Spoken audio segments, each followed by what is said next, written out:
In today's show, I'm joined by Mitch Casey of the Ball Boys, and we're going to just chat fantasy basketball. Michael Bolton, he's going to listen in like a creep. Thanks, Josh. It's Michael Bolton here, and it's time for another episode of the Locked On Fantasy Basketball Podcast. Let's get to it. Let's get to it, indeed. I still love you, Mick. You are Locked On Fantasy Basketball, your daily fantasy basketball podcast, part of the Locked On Podcast Network.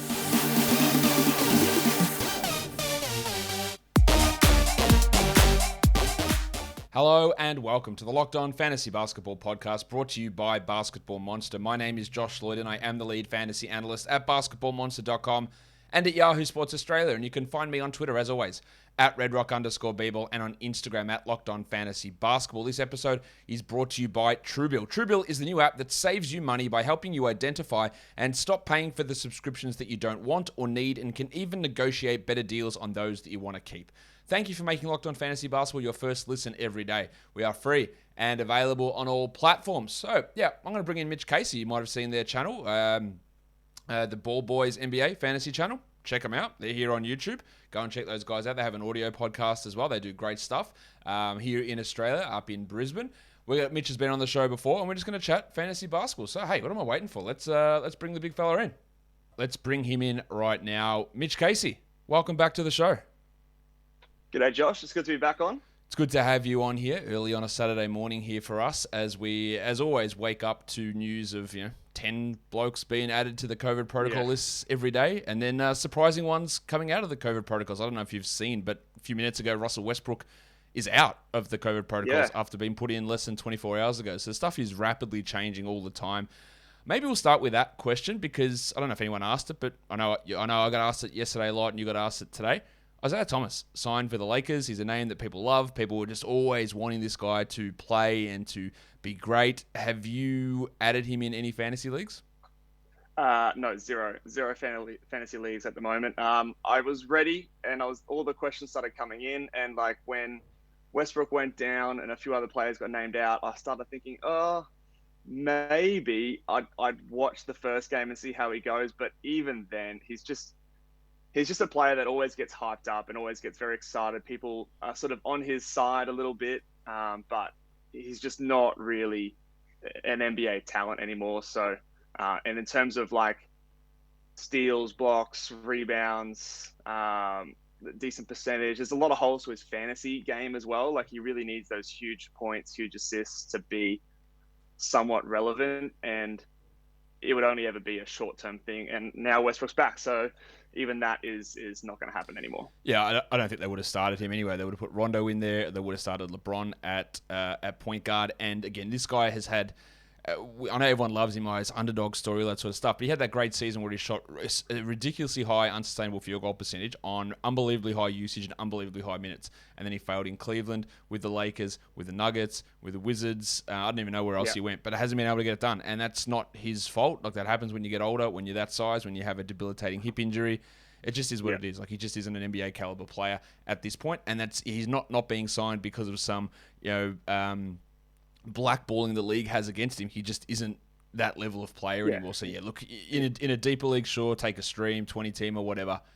Just don't expect anything to happen. Like, if his name wasn't Isaiah Thomas, you wouldn't hear any buzz about it. Like, there are plenty of people who will be listening to this who didn't even know that Davon Reed, who started for the Nuggets the last couple of games with the hardship exemption, has been cut. Like, he's not even on the team anymore. And that's what Isaiah Thomas's fate, I believe, is going to be. But that does take us on to more COVID stuff, Mitch, because people do want to know these questions or these answers to these questions.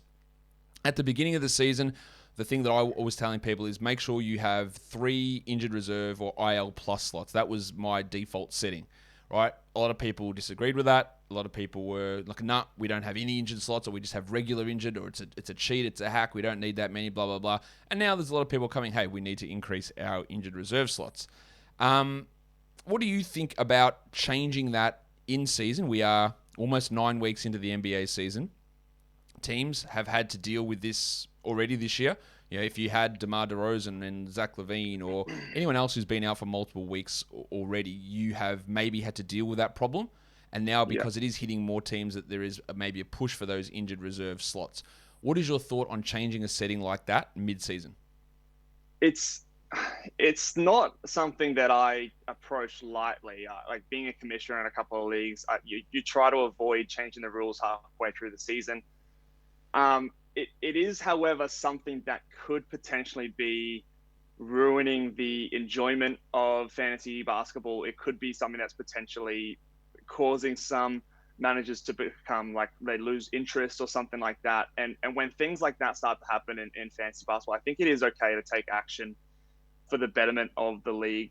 This is obviously like it's a very complex issue, like Omicron and things like that. The information changes week to week, month to month, day to day. So I think that in this instance, especially if you started with like only maybe one or two IL sort of spots, or maybe they weren't IL plus or something like that, I think it is okay for the commissioner to maybe take a vote with the players in the league. And if you have a majority vote and everyone's sort of keen on the idea, then it is okay. I think that's the way I would go about it personally. I would put a vote to the league and see what everyone else is thinking and see where the interest is. Yeah, I would go a step further than that. I agree that it needs to be a vote. I think it needs to be unanimous, really, because if you're, I understand that the need to do it in a lot of situations, but again, it might have negatively impacted one or two teams in week 3 or week 4. They copped, 8-1 hidings or whatever in that time, and now everyone else gets the advantage. I think it needs to be unanimous. I think that what you could do on a majority vote is see if you can change your IL to IL plus to deal more with day-to-days or questionables or people not getting injured tags as quickly. Because I believe, Giannis was ruled out with COVID protocols and didn't get the injured tag straight away, whereas other players did, and that dicks you around. And that's why, again, I stress so much to use IL plus so you're not at the whims of someone hitting a button, whether they're O or I and J, and you have to wait 24 hours. That creates an unfair advantage you have literally no control over.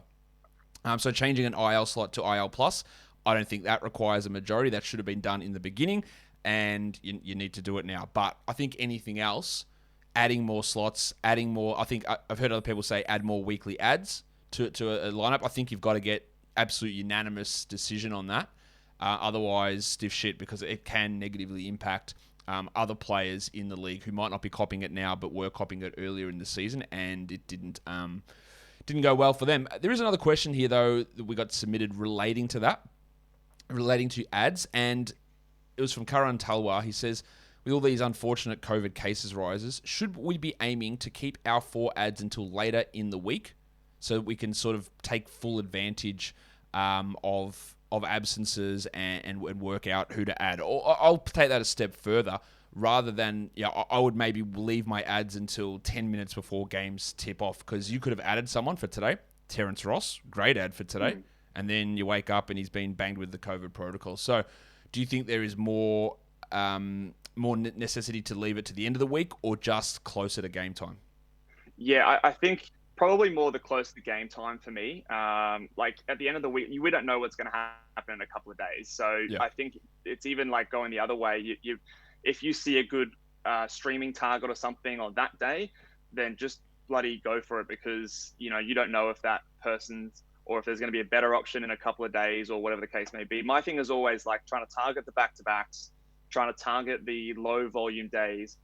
If I'm able to get two games played for one ad earlier in the week, that's just as valuable as me getting someone on the last day. It's probably more valuable than me getting someone on the last day, just because I know where I'm sitting. If I can get ahead of the ball game and get ahead of that, if I know that, okay, this opponent, I'm going to be close in threes, then I start streaming from the very start of the week, targeting those back-to-back days. But like you said, I would be waiting as close to tip-off as you possibly can, because, if you add someone thinking that they're going to be a good stream and then they're out for 2 weeks and then you just wasted that ad, I think that's probably the bigger thing to be aware of. It's tough with a lot of different time zones, and I'm playing in a few leagues where I'm versing, a lot of people in international areas, and obviously you're limited by that, but as best you can, I would be waiting as close to tip off as possible. I think that's a great idea. I tell you what else is also a great idea, Mitch, and that is getting TrueBill, because there's plenty of times that we sign up for free trials or ongoing subscriptions and we forget about them. Yeah, especially during this pandemic, there have been so many things that you might have signed up for while you're at home trying to figure out what to do, and they just keep on going. So TrueBill is the new app that helps you identify and stop paying for subscriptions that you don't need, that you don't want, or that you simply forgot about. On average, people save up to $720 a year, in fact, with TrueBill. Because companies make subscriptions hard to cancel, we make it incredibly simple over at TrueBill. Just link your accounts and TrueBill will cancel your unwanted subscriptions in one tap. And your TrueBill concierge is there when you need them to cancel unwanted subscriptions so you don't have to. Don't fall for subscription scams. Start cancelling today at truebill.com/lockedonnba. Go right now, truebill.com/lockedonnba. It could save you thousands a year. truebill.com/lockedonnba. Got a question for you, but I'm going to give you a little bit of time to think on it, and then I'll do another one in the interim. What's been your biggest surprise of the season, either good or bad? Have a think about that. But another question was regarding a very specific situation here, and that is about Nic Claxton, who has been, prior to COVID hitting the nets, basically playing entire fourth quarters for this team. LaMarcus Aldridge plays the bulk of those minutes in the first three, and then Claxton plays like 10 or 11 straight in the fourth quarter. And if I could find the question, it would be handy if I could do that. But it was asking about, what do the advanced numbers like Claxton defensively, and do you think he's got a chance at taking the starting job and a 25-minute-a-night role? Well, to answer the advanced stat stuff, on Raptor, he has got the third highest defensive rating on that team, plus 2.7, which is behind Paul Millsap and, amazingly, Blake Griffin. So it does like him, just the Griffin one's a little bit weird there. If I go to the EPM page of Claxton, it doesn't like him as much. It did like him quite a bit there. So I guess it's a little bit up and down in terms of defensive value on those advanced metrics. He has some really good rim protection. He can switch on the perimeter, but he is quite weak, isn't the right word, but he's skinny and he doesn't have that huge bulk to take on some larger guys.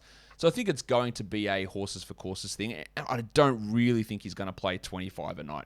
What do you think about Claxton and his role in the Nets? Yeah, I think it's a possibility. Like I'm a big Claxton fan. I didn't expect LaMarcus Aldridge to come out and be sort of playing as well as he is and getting the minutes that he is after retiring last season. But there is a world that I do see because he's got this opportunity now, him taking those reins and maybe at least splitting minutes with LaMarcus Aldridge. I don't know if he'll ever 25 minutes a night plus. Maybe not, but he might be getting closer to those lower 20s, splitting with LaMarcus Aldridge. They might play a few minutes small ball with, maybe Blake Griffin plays a bit at center. So I think we might be heading a bit more towards a timeshare between the two. So which is not ideal for anyone who's got LaMarcus Aldridge or anything like that. But I do see scenarios where there is a possibility that Claxton does take the role, especially if Kyrie Irving comes back. Yep. I think if Kyrie does come back, then there's more offense on that team. They need Claxton's defense a bit more. So in that scenario, I can see Claxton remaining as like the starter and the player that gets the most amount of minutes. But as the roster is currently constructed and with Kyrie out at the moment, I think that it's a bit more of a timeshare, matchup-based dependent. Yeah, I agree regarding the Kyrie thing as well. Like, if he is back, then they don't need LaMarcus Aldridge in his offense-only game. And, Claxton out there with 4% usage and just blocking shots and playing defense is what... and giving that lob threat to Harden and to Kyrie as well. I think they're trying to develop him into that role. I wouldn't be surprised if there's a period of time, maybe it's March, heading into the playoffs, where they do play him 26 minutes a night and try and really work on the Harden-Claxton pick and roll, like the Harden-Capella pick and roll back in the day, and really ramp that up. But I don't think it's going to be just go straight now and play those big minutes. I think they'll be maybe working towards that, especially, as you said, if Kyrie does return. So players who have surprised you this season. Do you have an answer for that one for me, or do you want me to go first? I'll give you a couple of rookies that have surprised me in a good way. Scotty Barnes and Evan Mobley have pleasantly surprised me. I was always a big fan of Evan Mobley. I just didn't think it would be happening this early in his career, and the fact that he's playing power forward next to Jarrett Allen, I thought was a bit of I don't know if that's his best position kind of thing. In our dynasty rankings, I had him at number 2 in his rookie class. I think I've already seen enough to push him ahead of Cade Cunningham. I just think he's a special talent. I think he is an absolute generational talent from what I've seen. The Cavs are in 4th in the East, which is, crazy. Considering they've lost Colin Sexton as well. I know he's not, the best player in the world, but he's definitely one of the better players on the Cavs. He and Garland are definitely a special duo moving forward. And Scotty Barnes, I didn't see the scoring and the threes coming from him. We knew he was a good defensive player, some solid assists and things like that, but I've been very surprised by his level of progression in 3-point shooting and scoring on this Raptors team. Now, he has been helped a little bit with OG and Pascal both missing significant amount of time, but I still think it's sort of here to stay in terms of him scoring 15 plus points a game, whereas I thought he would be more of like a 10, 11, 12 points per game kind of scorer, and he's hitting over a 3 a game. So definitely didn't see that coming. And on the negative side, I think I was a big Isaiah Stewart fan coming into the season. Thought he would take at least 28 plus minutes, 30 minutes a game, and run with it, get all the block shots and rebounds and big field goal percentage games that we expected. But obviously that hasn't happened thus far. And even with Kelly Olynyk out, he hasn't really stepped into the role that I thought he was going to do early in the season. Yeah, I agree with that on Isaiah Stewart. With the Barnes one, that's been something that's been, I guess, controversial on my show, because I've been saying, hey, all these guys are out, like sell him high. That's not for me to say that he's not good or that you give him away for nothing, which people don't tend to understand that concept. But yeah, we saw when they were healthy that his usage did drop way off, and he didn't play 40 minutes a night. He played 36. And while that's still huge, it's not 40. And it is something where you can use that to your advantage in fantasy leagues, because people often find it hard to see past what's just happened and expect that to just continue ongoing. But my surprise, I guess, stays in Toronto. I was not big on Gary Trent at all. I didn't expect him to come out and average like 3 steals a game. Like, that's just come out of nowhere. I thought he'd be horribly inefficient. He hasn't been massively efficient, but he also hasn't been a gigantic drain there. And what he used to do in the past was have these big scoring games and then have a string of bad ones and do literally nothing else. But now he's adding these gigantic steal numbers to his game. His assists have improved a little bit, and he's not as bad in terms of overall average efficiency, which is good for him. So yeah, I probably got that one wrong. Well, not probably, I did get that one wrong on him. Again, those steals came out of nowhere, but steals right across the league, Mitch, are way up. Steal numbers are through the roof this year, and that is helping a lot of these guys put up some gigantic steal numbers, like Trent, which has probably been my biggest surprise. On the negative side, Stewart's one of those. I was obviously down there. Just the absolute apathy from Bradley Beal. I don't know what is going on with him. He can't hit free throws. He doesn't take threes. He can't hit them. I could have said Damian Lillard in this mix as well, but there is a reason behind that. The Beal one, I don't know what the reason is. He's just, how does he go onto this team and have, average 8 fewer points per game, not take threes anymore, usage be way down? I don't know what's going on, and minutes stay the same. Like, I don't get it. It has to be the coaching, right? Like, it has to be the changing coaches. It has to, unless he's just so like over it and is trying to play himself out of town. I don't know what it is. They are deeper this year for sure. Yeah, they were, and they are deeper. Like Kuzma, Harrell, KCP, like they were way deeper than last season. But also Bradley Beal is a step above all of these guys, and he still should have been maybe not averaging 30, but averaged 27, not 21. Yeah, I think that it may be that they were a victim of their own early success in the fact that they were winning games early on. Bradley Beal wasn't like taking the amount of shots that he was taking last season. They were winning games, so he's sort of seeing that and going, okay, well maybe that's what we need to do and spread the love a bit more. And now it's starting to show that actually, you know what, maybe they just a bit of luck was involved or a bit of sort of bit of fate that came through for those games, whatever the case may be. But I'm still optimistic that things are going to turn around and things are going to revert back to the norm. But yeah, it is definitely a surprise this part of the season. And I do still think that some of those steal numbers for Gary Trent still have plenty of time to regress. Oh, yeah. Obviously, they're a low volume stat, so at any moment they could dry up. So I don't know, maybe he still is a sell high. Yeah, I think he still is, because again, those guys are going to come back, and if those steals go from 2.5 to 1.5, then that's 50 spots, 40 spots of rankings right there. But Mitch, I know it's going to be a sad Christmas, for us here in Australia, because we can't order Built Bars. They won't ship them out here, so that makes it really tough. Like, I've written so many lists to Santa to get these Built Bars, because they are the best tasting protein bar ever. I need fuel to get through a family Christmas. I need to just get deliciousness into my mouth. That's like a life motto for me. So Built Bar, get them out here. But for those of you in America and Canada, love it. Why aren't you ordering every box in the world? Because Built Bar is the best tasting protein bar ever. Low in carbs, low in calories, low in fat, low in sugar, high in protein, and high in the all-important metric of deliciousness. Whatever your favorite flavor, grab yourself boxes of Built Bar before Santa snaps them up to give to all those kids who are putting it right at the top of their list. Built Bar is built different.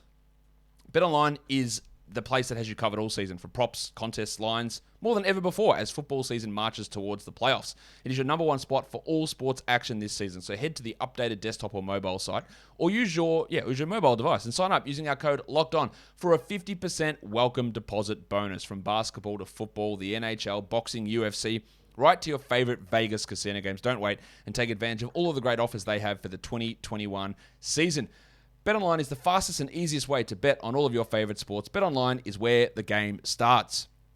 Davion Mitchell just entered COVID protocols today, along with De'Aaron Fox, literally a minute ago. So he's out. So Tyrese Halliburton's playing point guard there, I guess. And there's another example of waiting for as long as you can, because with Fox going out, the sentiment was, and I did sign off on this on Twitter, but Davion Mitchell looks like he was a good ad, but a day later, just before their game starts, he's in COVID protocol. The difference is there, right, is it's great to be able to wait, like we said earlier, but with someone like that, if you don't wait, someone else will grab him, and it's a 50-50 proposition. Like, we had no inkling that he would enter into that protocol. Yeah, they named 5 players yesterday, so we thought we were safe. Yeah, and we had no idea that would happen. But if you don't do it, someone gets it, and it pays off, and it is a big win over the course of the week. They are signing, allegedly, Justin Robinson, who's not really a very good NBA player, but they need a backup point guard.